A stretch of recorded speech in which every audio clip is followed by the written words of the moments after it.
আসসালামু আলাইকুম রহমতুল্লাহি ওবারাকাতু। আলহামদুলিল্লাহ, আলহামদুলিল্লাহি রব্বিল আলামিন। রব্বি জিদনি ইলমা, রব্বি জিদনি ইলমা, রব্বি ইশরাহ লি সাদরি ওয়া ইয়াসসির লি আমরি ওয়াহলুল উকদাতাম মিন লিসানি ইয়াফকাহু কওলি। সম্মানিত দিনী ভাই ও বোনেরা, রুহুল কুরআন একাডেমি বিডি চ্যানেলের পক্ষ থেকে আপনাকে জানাই আন্তরিক শুভেচ্ছা ও অভিনন্দন। আমরা শুরু করেছি কুরআনিক শব্দভাণ্ডার। ইতিপূর্বে আমরা 17টি পর্ব শেষ করেছি। আজ আমাদের 18তম পর্ব। আমরা আজকে এমন 5টি শব্দ বাছাই করেছি যা কোরআনের অতীত, জাতির ইতিহাস, আখিরাতের ভয় এবং আল্লাহর সৃষ্টির বৈচিত্র্য বুঝতে আমাদেরকে সাহায্য করবে। এই শব্দগুলো তেলাওয়াতের সময় অর্থ বুঝতে গুরুত্বপূর্ণ ভূমিকা পালন করে থাকে। তা আমরা দেরি না করে আমরা আমাদের সেই মূল লক্ষ্যের দিকে লক্ষ্য করি। আমরা দেখতে পাচ্ছি আজকের পর্বের 1 নম্বর শব্দ করিয়া। করিয়া শব্দটির অর্থ কী? করিয়া শব্দটির অর্থ হলো জনপদ, গ্রাম বা শহর, যাকে ইংলিশে বলা হয় টাউন, ভিলেজ বা কমিউনিটি।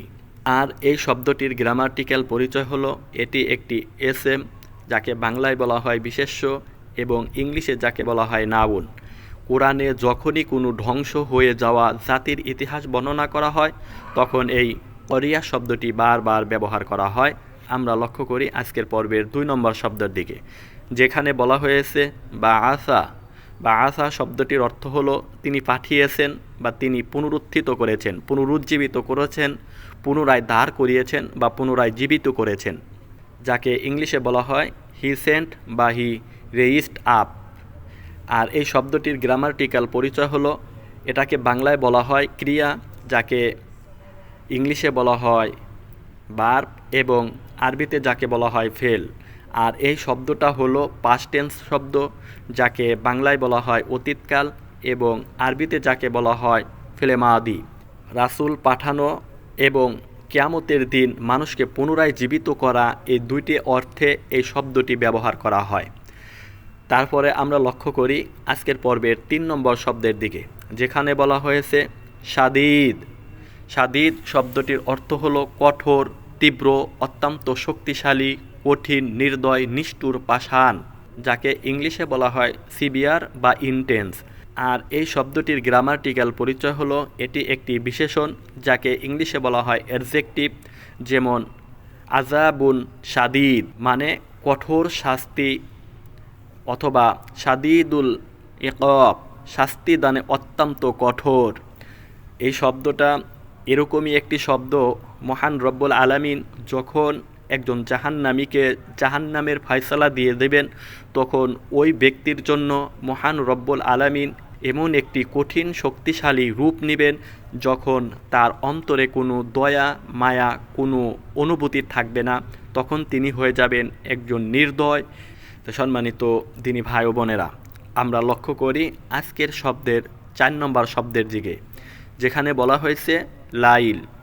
লাইল শব্দটির অর্থ হলো রাত বা রাত্রি, যাকে ইংলিশে বলা হয় নাইট। আর এই শব্দটির গ্রামাটিক্যাল পরিচয় হলো এটি একটি বিশেষ্য, যাকে ইংলিশে বলা হয় নাউন এবং আরবিতে যাকে বলা হয় এসএম। কোরআনে আল্লাহ অনেক জায়গায় রাতের কসম খেয়েছেন এবং দিন রাতের পরিবর্তনের নিদর্শনের কথা বলেছেন। আমরা লক্ষ্য করি আজকের পর্বের 5 নম্বর শব্দের দিকে, যেখানে বলা হয়েছে এতুলু।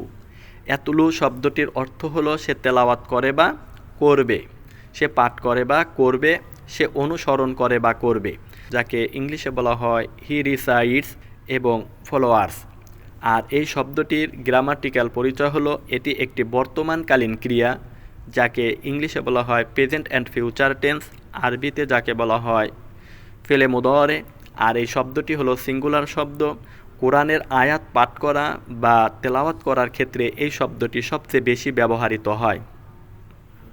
তো সম্মানিত দিনী ভাই ও বোনেরা, আজকের পর্বের এই 5টি শব্দকে আমরা একটি টেবিলের মধ্যে রাখার চেষ্টা করেছি, যাতে আমরা এখান থেকে খুব সহজে এই শব্দগুলোকে মুখস্থ করে নিতে পারি। তো সম্মানিত দিনী ভাই ও বোন, আমরা আজকের পর্ব থেকে কতটুকু শিখতে পারলাম, কতটুকু জানতে পারলাম, আমাদের মনের অনুভূতিটা কী হলো, দয়া করে কমেন্টে জানাবেন। আর আপনি যদি আমাদের চ্যানেলে নতুন হয়ে থাকেন তাহলে আমাদের চ্যানেলটি সাবস্ক্রাইব করে আমাদের সঙ্গে থাকতে পারেন। আমাদের মূল উদ্দেশ্য হচ্ছে পবিত্র কোরআনুল কারিমের প্রতিটি শব্দের অর্থ জানা বোঝা এবং সেই অনুযায়ী আমল করা এবং অন্যকে ইলমে দ্বীন অর্জনের জন্য উৎসাহিত করা। তো আজকের ভিডিওটি এখানেই আমরা শেষ করছি। আসসালামু আলাইকুম ওয়া রাহমাতুল্লাহি ওয়া বারাকাতুহু।